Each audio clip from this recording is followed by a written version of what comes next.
どうもこんにちは。こんにちは。今回の、トムチャンネルはですね、東京オリンピック空手道日本代表の佐合選手にお越しいただきました。よろしくお願いします。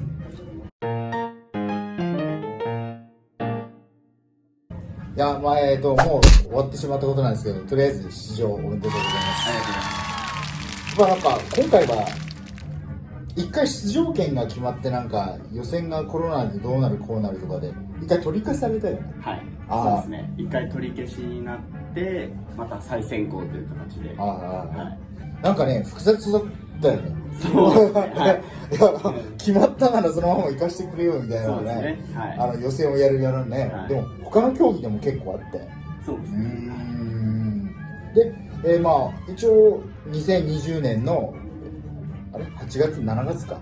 8月ですね。8月の予定で何ヶ月前ぐらいに決まったの？4ヶ月前に4月。なるほど4月に決まって8月本ちゃって、いやどうでしたかね、オリンピックの味というか雰囲気は。そうですね、本当に初めての経験というか、初めての雰囲気というか、緊張してしまうかなと思ったんですけど、自分なりにはそんなに緊張することもなく、その場を楽しめたかなっていう思いが強くて、本当に開催されたことに感謝の気持ちを持って、試合はできたのかなと思います。では今はこの今月にある全日本体重別選手権っていうのがメイン、結構ステータスは高い感じなの？そうですね、本当に日本選手権の体重別が今までなんでなかったのかっていうのもあったんですけど、柔道の方とかはやっぱりあったじゃないですか。全日本体重別選手権、それが初めて開催されるっていうので、注目度は高いと思うので。なるほど。でもごめんなさい、またオリンピックの話になってしまうんですけれども、ずっと期間中は選手村にいるって感じなんですよ。と試合場の往復。そうですね。そういう大会ってあんまりないよね。そんなことも。初めてでした、自分は。選手村から出れずにっていうのは。じゃあ無駄な質問なんですけど、選手村で一番うまかったのって何？やっぱり日本食の餃子が美味しかったですね。なんかオリンピックの雰囲気で何が他の世界大会とか違う？そうですね、やっぱり今回自分の階級は2階級合同階級っていうところで、本当に初めてやる選手とかも本当にいたので、その本当に相手の雰囲気だったりっていうのも全然違いましたし、やっぱり今までみたいにランキングが下位の選手とかがもう全くいない状態で、誰とやってももう本当にその試合っていうか世界大会の決勝レベルの試合っていうのが繰り広げられる雰囲気の中のやっぱリーグ戦っていうので、なかなかやっぱ難しさっていうのはありましたけど。トータル東京オリンピックは何試合やった？4試合です。ぶっちゃけ誰が強かったでしょう？そうですね、負けてはいるんですけど、やっぱり一番強いって感じたのはやっぱ初戦のエジプトの選手がやっぱ強かったですね。やっぱ一階級上で身長差もありましたし、オリンピックが決まる最後の試合も優勝してる選手だったんで、乗ってる選手なんだね。一つ上の階級で優勝してたので、やっぱその選手と初めてやるっていうところでは、その選手の強さというのも肌で感じましたし、他の3選手は1回、2回はやってた選手だったので、手の内をお互いに分かった中での探り合いっていうところで、やりにくさはありましたけど。なるほどね。じゃあ終わってみた時のオリンピックの終わった時っていうのは一番何を悔しんだ？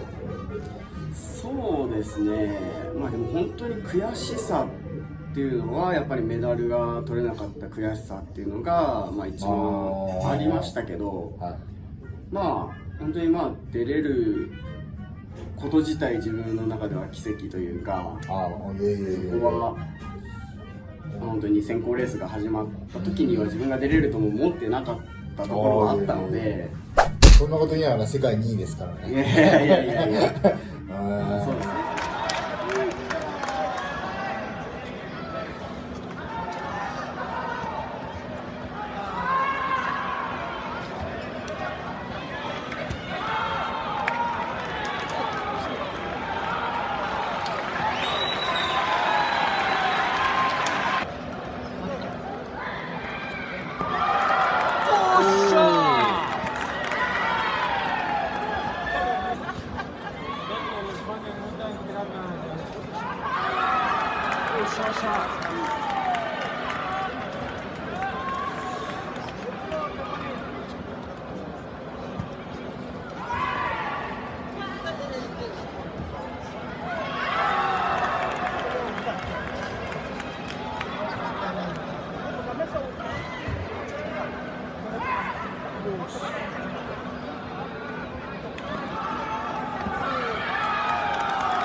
次は一期一会国体編のインタビューをしたいと思います。私田舎が栃木県で、今年は一期一会国体、栃木国体が、42年ぶりに開催されることになりました。で、こんな私ごときもですね、一応栃木県国体の強化スタッフということで、いろいろ国体に絡んで、選手たちのお手伝いをしたいと思っております。というところでまた朗報がありまして、栃木県国体の栃木代表は決まってないの？まだ優勝したけど決まってないんだ。はい、決まりではなくて、はいはいはい、でまあこう関東の予選だったりとか、なるほどなるほど。まだもう一つ一応試合があって、まあほとんどこう確定に近いというか、まあはいはいはい、まあ一次選考みたいな形。あれ高校5日だよね。そうです。なんで栃木なの？ちょっと奥さんが栃木出身で、そっかそこそこそこ、そのまあ縁もありまして、ちょっと招待選手じゃないですけど、まあ声をかけていただいて、ぜひぜひ栃木を盛り上げてほしいですが、栃木県国体ですね。まあ僕は一応ボクシングでちょっと強化スタッフに呼んでいただいてて、なんか僕と絡んでる柔道の選手も栃木で出るっていうんで、まあ個人的には3種目でチャンピオン出てくれたら嬉しいなって思ってます。でその柔道選手も、一応この間体重関係ない柔道の全日本選手権で優勝してて、本気で強いです。でも今年負けちゃったけど、まあそんな風に、じゃあ結構今年は栃木に行く感じだね。そうですね、もう本当に週末は栃木の強化練習で栃木に帰って栃木県国体もぜひ佐合選手の応援よろしくお願いします。ありがとうございます。お願いします。じゃああと最後なんですけれども、ボクシングの右ストレートと、空手の右の上段突きって個人的には一緒？違う？いや、違いますね。何が違うんですか？そうですね、腰てかまあ空手はやっぱり引き手があるっていうところで打ち抜かないっていうところがやっぱり一番難しさっていうところがありましたね。ボクシングを岡川さんのところで練習させていただいたこともあったんですけども、まあこう反応だったりとかっていうのはまあできてもやっぱりこう思い切り殴るっていうところがやっぱり難しいところではありました。あと地味にグローブの方が重いからね。そうですね。あれ 500g ぐらいあるんで、それやっぱ真剣に振るとなると結構違う。すいません、いただきます。そうなんですよ。あとさっき言った研究とか間を測るのにやっぱりジャブ、前の手のジャブって大切で、ぜひまたボクシンググローブの重さを体験して、左で前の手でこう相手をコントロールできる術っていうのがボクシングは長けてると思うんで、そうですね、空手も、前の手でのフェイントだったりとか、こう前手前足の使い方っていうのがとても重要になってくるのでですね、ボクシングの選手の方、岡さんからこう、最後の最後にこう学んで、それを栃木国体に生かしていければなと思っているので、よろしくお願いいたします。で一緒に栃木国体を盛り上がって、勝敗を上げましょう。はい、今日はありがとうございました。